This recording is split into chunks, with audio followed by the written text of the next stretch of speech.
Dobro, jaz bom nekako nagovoril tako medije kot tudi vas, dragi starši. V prvi vrsti se bi na ta dan želel zahvaliti, da ste danes tukaj z nami, da ste prišli. Torej, danes je za vse nas velik dan, pomemben dan. Danes je svetovni dan redkih bolezni. Danes obeležujemo dan malih in tudi velikih borcev.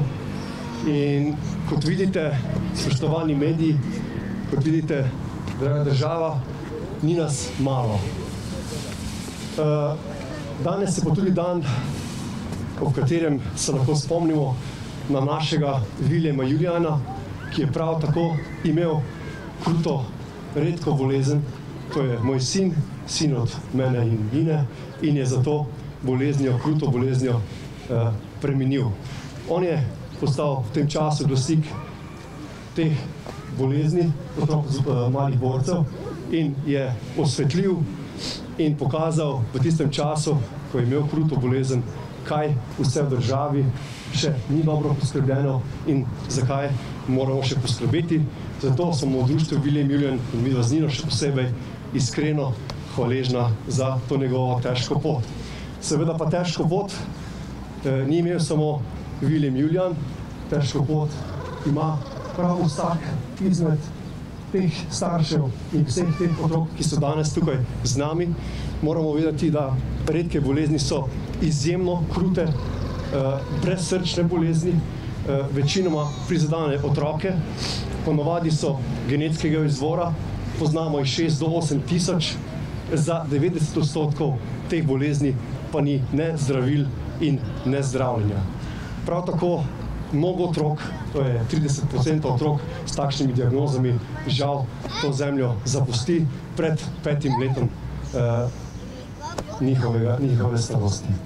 Tako da, seveda pa danes smo tudi zato, da konkretno apeliramo na državo. Torej, veliko smo v teh letih z društvom Viljem Julijan že dosegli, veliko skupaj naredili, ampak seveda še mnogo moramo postoriti.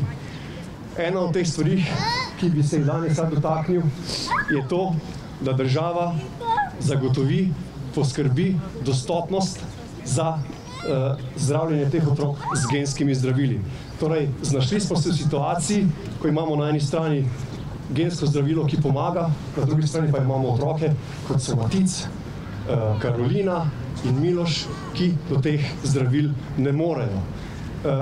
Ne more biti več v neskončnost tako, da bomo starši in državljani na naših plečih zbirali ves čas denar, devali donacije, da bodo ti otroci prišli do zdravil.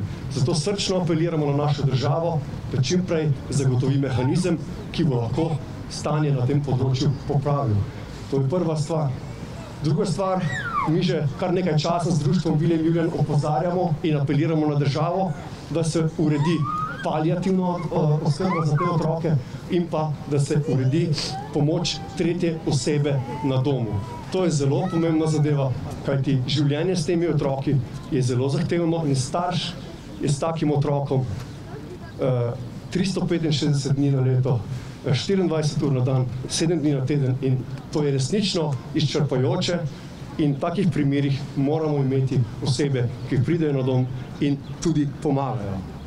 Seveda pa si želimo tudi več pristopa od države pri zagotavljanju terapij, tudi tega je premalo. Starši še vedno so deležni premalo terapij in ti otroci in še vedno se morajo zbirati zamaški, še vedno se delajo koncerti in temu moramo počasi narediti seveda konec. Društvo Viljem Julijan bo vedno tu za vas, vedno bomo pomagali, vedno bomo skupaj, ampak seveda pa del te odgovornosti pa tudi mora prevzeti na sebe država. Tako da jaz se vam še enkrat iskreno zahvaljujem, da ste danes tukaj. Vem, da so zadeve otežene, otroci težko pridejo, ampak pogledajte, kakšni borci ste. Jaz mislim, da si zaslužite en velik aplavz. Hvala vam, srčna hvala.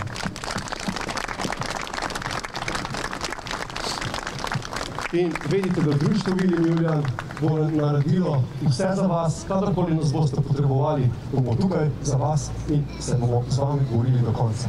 Zdaj pa bi še prosil dr. Nejca Rena za kratko izjavo, pa vsem hvala lepo, ker ste prišli tudi medijem.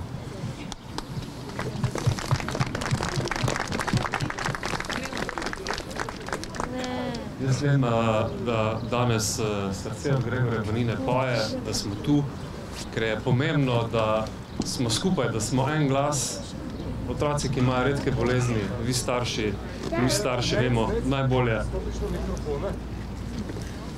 da so to najtežje možne bolezni in da ni težje in hujše preizkušnje v življenju, da imaš otroka, za katerega veš, da ni zdravila, da je bolan doživljenjsko.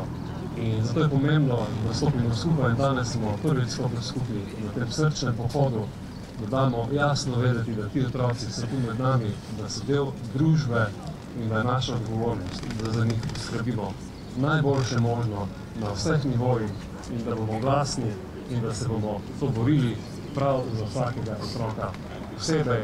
In to smo prišli danes sporočiti na svetovni dan redkih bolezni in sem zelo vesel, da smo se v takem številu odzvali in da smo dali vedeti, da smo tu.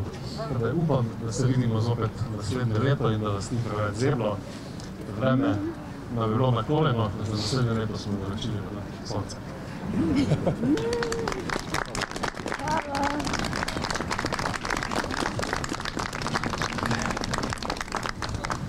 To je bil naš prvi srčni pohod. To je tako, naš prvi srčni pohod, pa absolutno ne zadnji. Tako da naslednje leto se spet vidimo, upamo, da še v večjem številu in dvignemo balončke v zrak za vse male borce in družine. Hvala vam, srčno nas. Lepa hvala.